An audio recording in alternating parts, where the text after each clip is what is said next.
曾经是一个商人，长大22年之久。 Jangan terprovokasi kecerdasan buatan atau artificial intelligence seperti ini.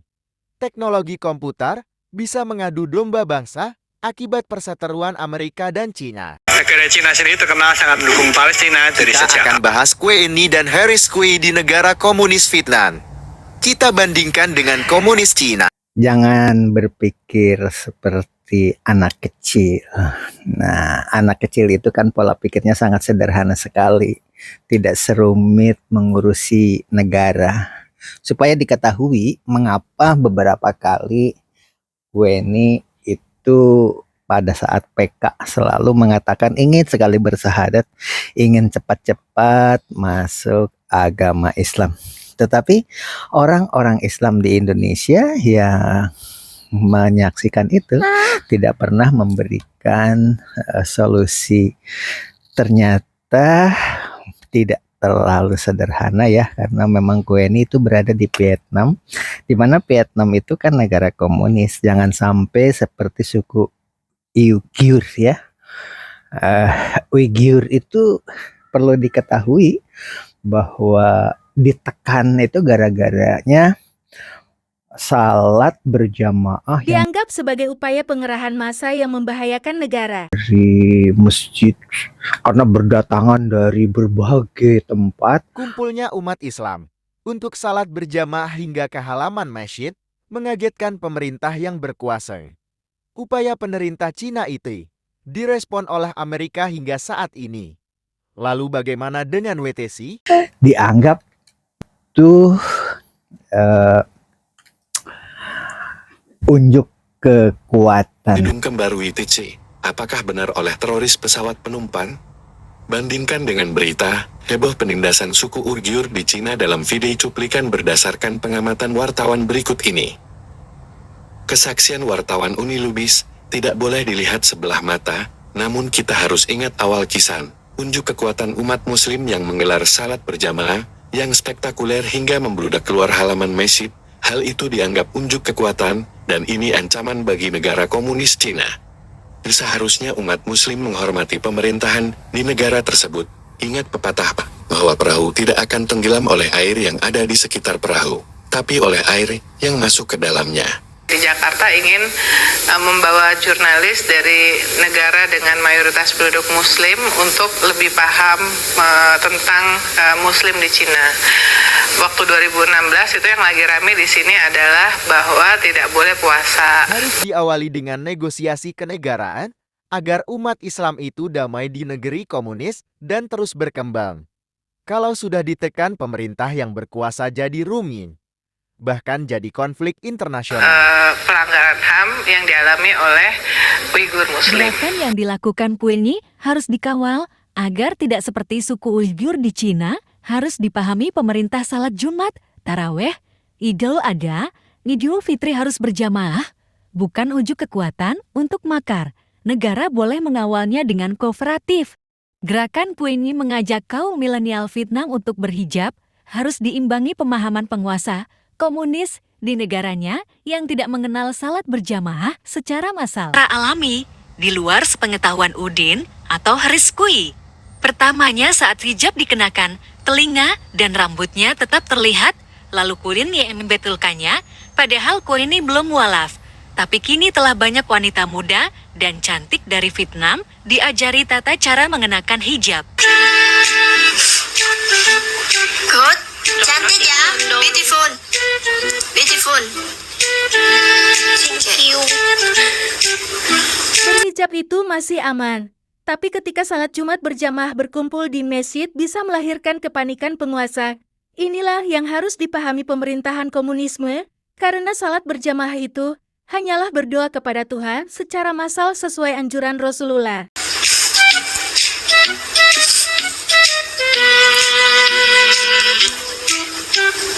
Ủa vậy hả? Bà bên đó cũng là người Việt Nam hả? You bisa you. Semakin banyaknya wanita muda dan cantik dari Vietnam belajar kayak kue ini. Karena apa? Diduga follower mereka meningkat drastis dan rata-rata mengaku merasa lebih cantik saat berhijab. Netizen boleh nilai sendiri. Apakah wanita ini lebih cantik setelah berhijab? Ồ, bạn đâu nói phải em nói mình đúng không? Jadi para pemuka agama harus bertahap memasuki pemerintahan komunis di negara tersebut. Medsos dan karya tulis harus membanjiri informasi negara tersebut. Dengan demikian QNE dan kelompoknya akan merasa damai di negaranya. Walaupun mereka berbahasa Vietnam, tapi di ruang komentar lebih banyak netizen berbahasa Indonesia, apalagi saat Queenie mengajari orang Vietnam berbahasa Indonesia. Gerakan Wali Songo di Pulau Jawa hendaknya jadi rujukan para pemuka agama yang menguasai medsos. Agama Islam yang rahmatan lil alamin harus terus digelorakan. Tunjukkanlah Islam adalah agama damai. Ini là lớp orange nè. Kamu lớp orange. You say yeah, lớp orange là family aku follow you lớp orange you. Yeah. You say it's okay. Lớp orange family ku. Pika.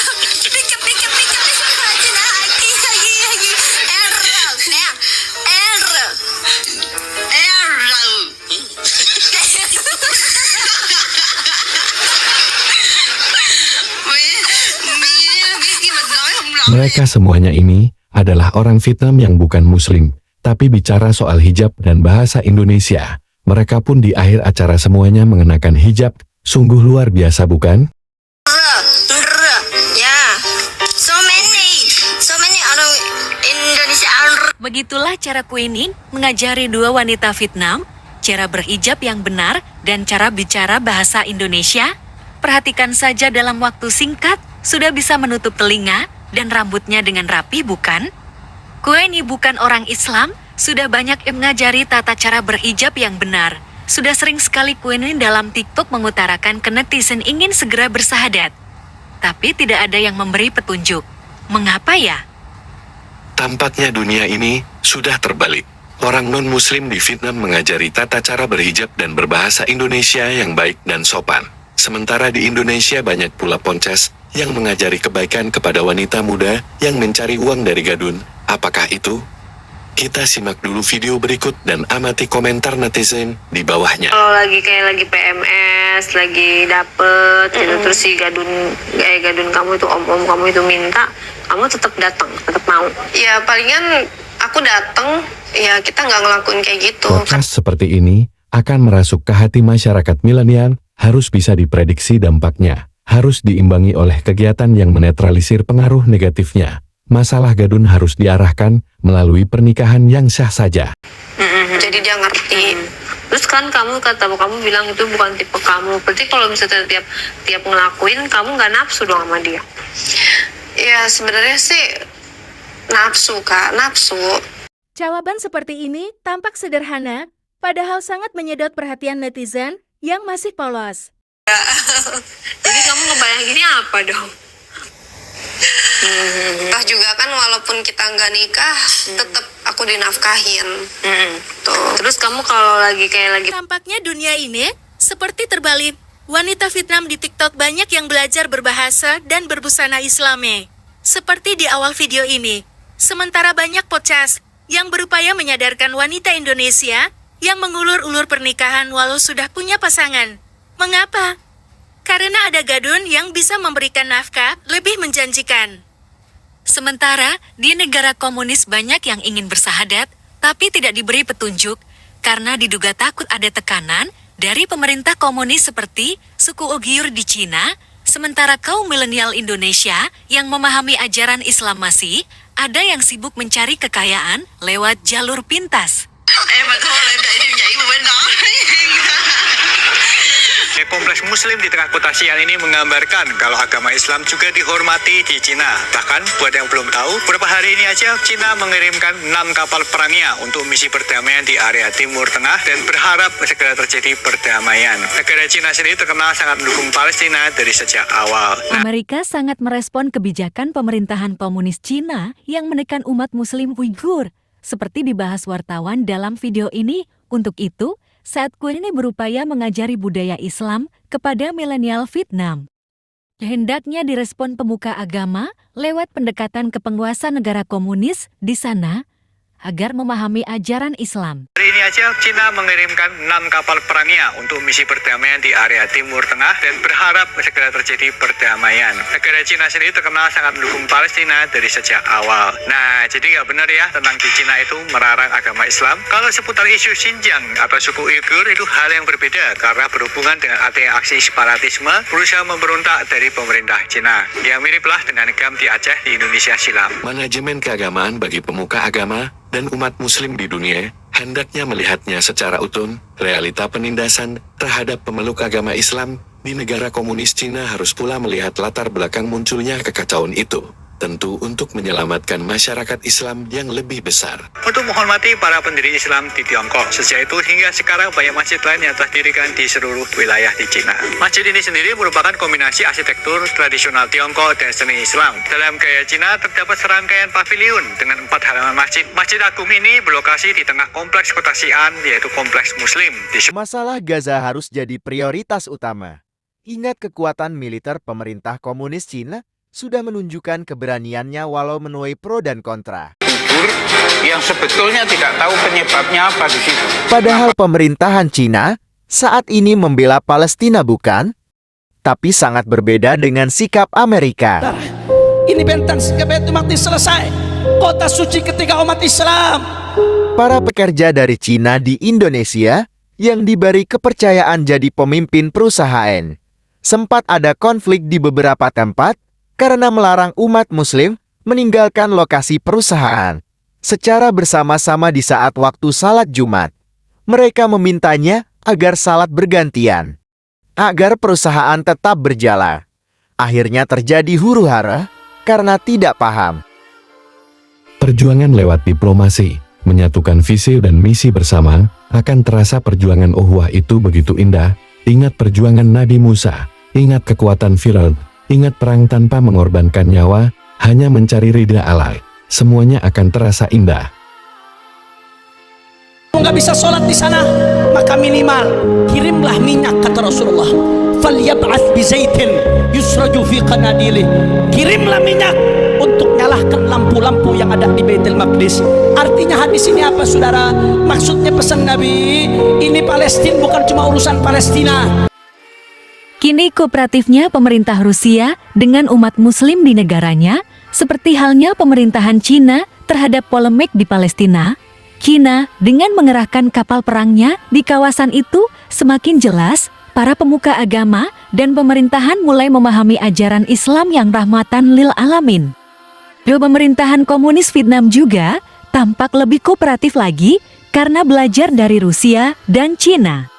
Walau pemerintahan Amerika tidak tinggal diam, karena umat Islam di negara Paman Sam mulai mendapat simpatik dan dukungan sejak fitnah robohnya WTC. Isu yang menyudutkan umat Islam padahal diduga tanpa dosa. Inilah dahsyatnya media sosial dewasa ini, yang sulit dibendung oleh negara adidaya.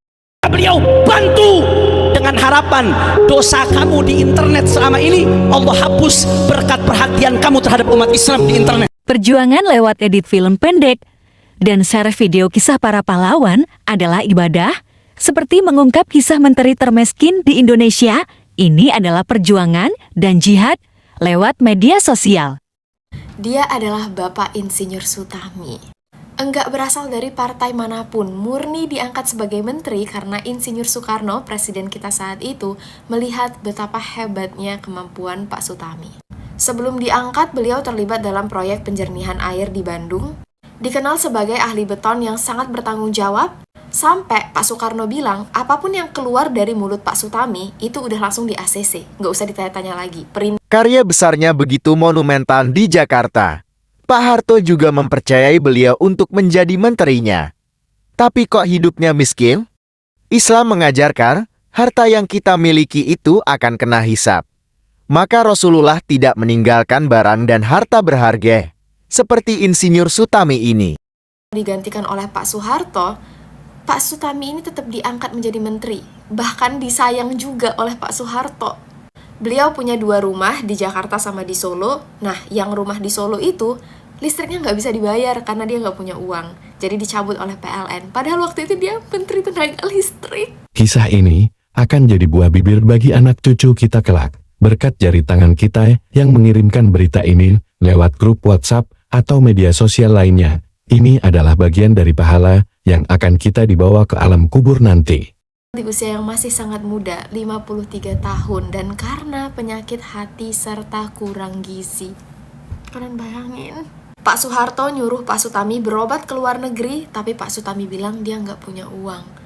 Terus Pak Soeharto bilang, ya udah nggak apa-apa, aku bayarin, yang penting kamu pergi ke luar negeri. Tapi Pak Sutami bilang dia nggak mau karena itu bukan haknya pakai uang Pak Soeharto.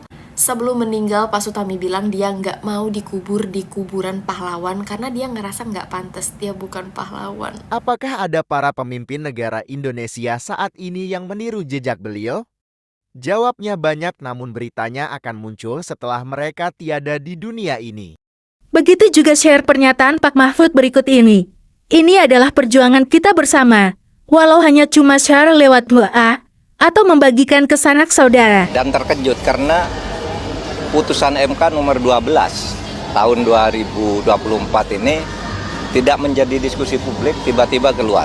Dan putusannya sangat bagus untuk menghentikan dugaan langkah-langkah Pak Jokowi untuk mengendalikan pilkada tahun 2024. Jadwal pilkada itu kan tepatnya 27 November menurut undang-undang ya. 27 November tahun 2024. Tapi Pak Jokowi mengajukan rancangan undang-undang agar dimajukan September dengan alasan agar lebih mudah. Karena kalau pemerintah baru tidak bisa mengendalikan, padahal itu kan bisa aja untuk birokrasi pemerintahnya tetap, yang ganti kan hanya menteri sama presidennya. Sehingga masyarakat lalu menduga usul pengajuan rancangan undang-undang pemilihan pilkada pilkada itu menjadi bulan September itu hanya untuk memberi waktu, memberi peluang kepada Pak Jokowi, atau Pak Jokowi ingin mengambil peluang agar dia bisa mengatur pilkada di seluruh Indonesia. Dan ternyata ada anak cerdas 2 orang mahasiswa dari UI, yaitu Ahmad Al-Farizi dan Nur Fauzi, yang mencium gelagat ini lalu menggugat. Dan MK juga kembali ke hati nuraninya. Dia memutus bahwa pilkada harus tetap sesuai dengan jadwal, yaitu tanggal 27 November. Kalau mau diajukan, ya tetap di bulan November 2024. Dengan demikian, yang mengendalikan ini sudah pemerintah baru nanti. Entah siapa, pemerintah baru itu bisa Pak Prabowo, bisa Anies, bisa Ganjar. Ya, tergantung putusan MK. Apakah kisah ini juga akan jadi buah bibir? Atau Pak Mahfudnya sendiri yang kelak akan jadi idola bangsa? Hanya masalah waktu saja yang menjawabnya. Demokrasi ini tidak diolah-olah kembali. Kemudian saya salut kepada MK. Sekarang sudah mulai kembali ke hati nurani. Tetap kita berguru kepada riwayat para nabi sebagai tauladannya. Para nabi itu dahulu sendirian, kemudian diikuti para sahabatnya. Seiring waktu kisah hidup, keluarga, dan hartanya jadi buah bibir dan doa. Bahkan sampai Nabi Musa dan pengikutnya dikejar-kejar, mau dibunuh oleh Fir'aun. Begitu juga orang-orang kafir Quraisy. Yang jauh bisa jadi saudara dekat, kadang yang dekat justru bisa berkhianat. Kok yang jauh itu bisa bersaudara dengan kita? Karena dipersatukan oleh kemanusiaan atau karena satu akidat. Seperti kisah Mr. Nobuyuki Suzuki berikut ini. Dari Jepang, memberi kabar baik. Katanya sekarang lagi di Jepang, tapi suka bolak-balik ke Jakarta juga. Lalu bagaimana kabar mahasiswa Indonesia di sana? Dikabarkan ada update terakhir ke istrinya. Bulan 12 kemarin, dia kembali di Bekasi untuk persiapan menikah, begitu katanya. Bulan 9 tahun kemarin, dia pindah dari Jepang ke Melbourne, Australia untuk lanjutkan kuliahnya. Sayang, Instagram dan WhatsApp-nya gak aktif katanya. Apakah ibunya tahu kondisi keberadaan anaknya sekarang? Maka saya jawab, terima kasih ke Mr. Nobuyuki Suzuki atas kabarnya tentang mahasiswa Indonesia. Tentu saja akan saya sampaikan ke ibunya. Tampaknya komunikasi lintas negara, lintas bangsa sangat dibutuhkan. Beliau lahir di Jepang, tapi jadi mualaf saat ada di Bandung. Kini begitu peduli dengan bangsa Indonesia. Bahkan Nobuyuki yang mualaf itu berjanji. Saya nanti akan tetap beri kabar. Karena, berapa bulan lagi saya akan balik ke Jakarta. Semoga saya bisa bertemu. Arigatou gozaimasu. Begitu kata Nobuyuki Suzuki menutup pesannya. Apa di balik pesan di atas? Dia lahir di Jepang. Jadi muslim di Bandung. Kini begitu peduli untuk Indonesia. Seperti halnya pemerintah Rusia, China, Vietnam. Kini begitu peduli ke Palestina. Padahal semuanya tidak pernah ke sana. Hanya melihat lewat gambar saja.